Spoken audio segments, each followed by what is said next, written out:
दोस्तों, मुसीबतों का पहाड़ हर किसी के सर पर गिरता है।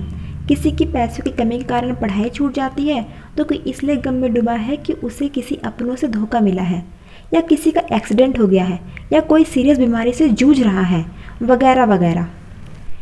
इन सिचुएशंस में कई लोग यह सोचते हैं कि आखिर मेरे साथ ऐसा क्यों हुआ। उस समय उन्हें उनका सपना धुंधला दिखाई देने लगता है, वे टूट जाते हैं।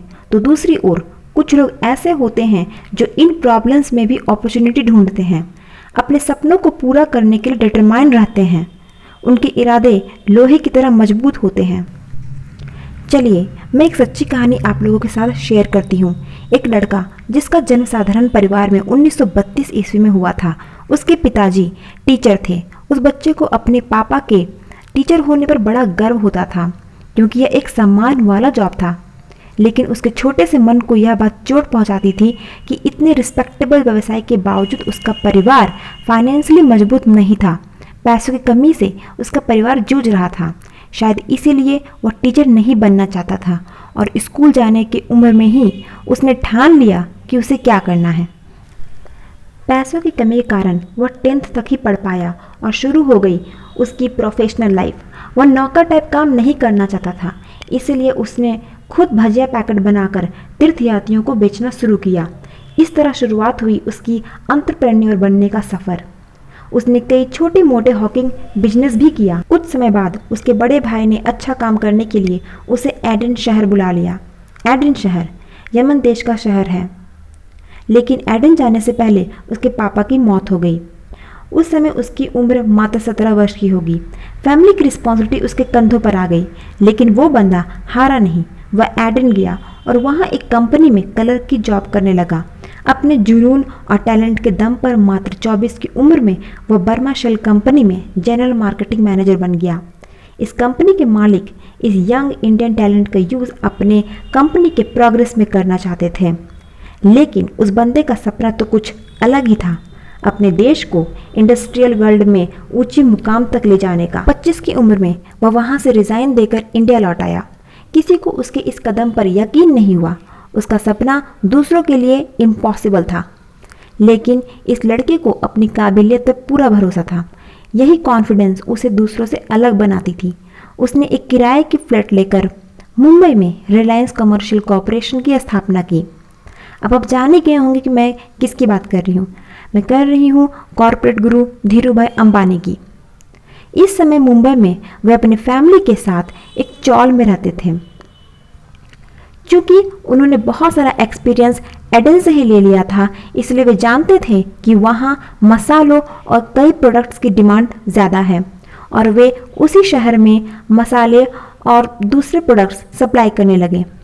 उनके कड़े मेहनत और दृढ़ विश्वास के कारण उनका बिजनेस इतना बढ़ने लगा कि मात्र 4 साल में उन्होंने फिएट कार खरीद ली, जो उस समय लोगों का सपना हुआ करता था। उनका सपना यही पूरा नहीं हुआ, बल्कि और बढ़ने लगा। उन्होंने बर्मा शेल कंपनी से मिले एक्सपीरियंस को यूज़ कर अपनी कंपनी को बड़ा बनाने के लिए और फ्यूचर में प्रॉफिट जनरेट करने के लिए रिसर्च एंड डेवलपमेंट में पैसा इन्वेस्ट किया।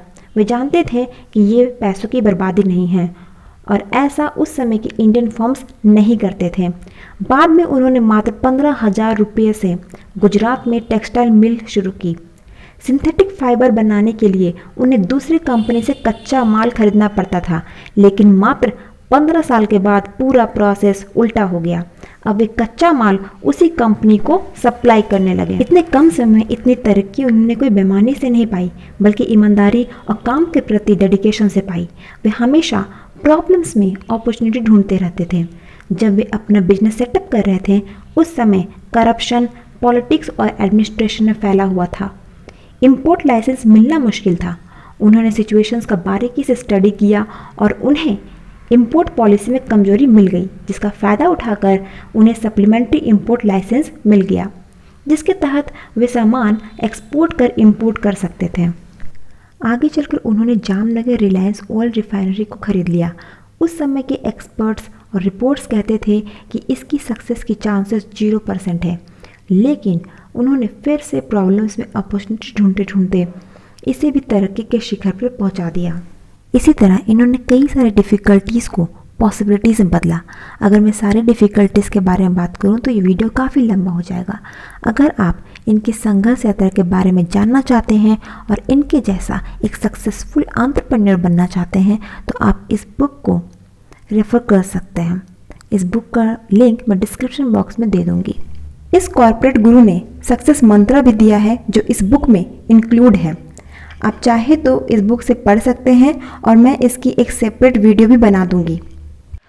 तो दोस्तों, देखा आपने, एक साधारण परिवार का लड़का सिर्फ मैट्रिक तक पढ़कर पूरी फैमिली रिस्पॉन्सिबिलिटी उनके कंधों में आ जाने के बावजूद चौल में रहकर किराए के फ्लैट से बिजनेस स्टार्ट कर अपने दृढ़ विश्वास, पॉजिटिव सोच, मेहनत, ईमानदारी, प्रॉब्लम्स में कभी हार न मानना और उसे पॉसिबिलिटी में कन्वर्ट कर देने के कारण वे दुनिया के एक जाने माने फेमस बड़े टाइकून बन गए और एक बिजनेस एम्पायर खड़ा कर दिया। आज वे हम सबके बीच नहीं है, लेकिन उनके पसीने से बोया गया कंपनी उनके बेटे मुकेश और अनिल अंबानी डेवलप कर रहे हैं। तो अगर आपको भी लगता है कि आपके चारों ओर प्रॉब्लम्स ही प्रॉब्लम्स हैं, तो प्रॉब्लम्स में भी अपने ड्रीम को पूरा करने के लिए अपॉर्चुनिटी ढूंढिए, लेकिन ऑनेस्ट वे से, क्योंकि कॉर्पोरेट गुरु धीरूभाई अंबानी के अनुसार इन डिफ़िकल्टीज़ में आप अपने छिपे हुए टैलेंट को पहचानते हैं।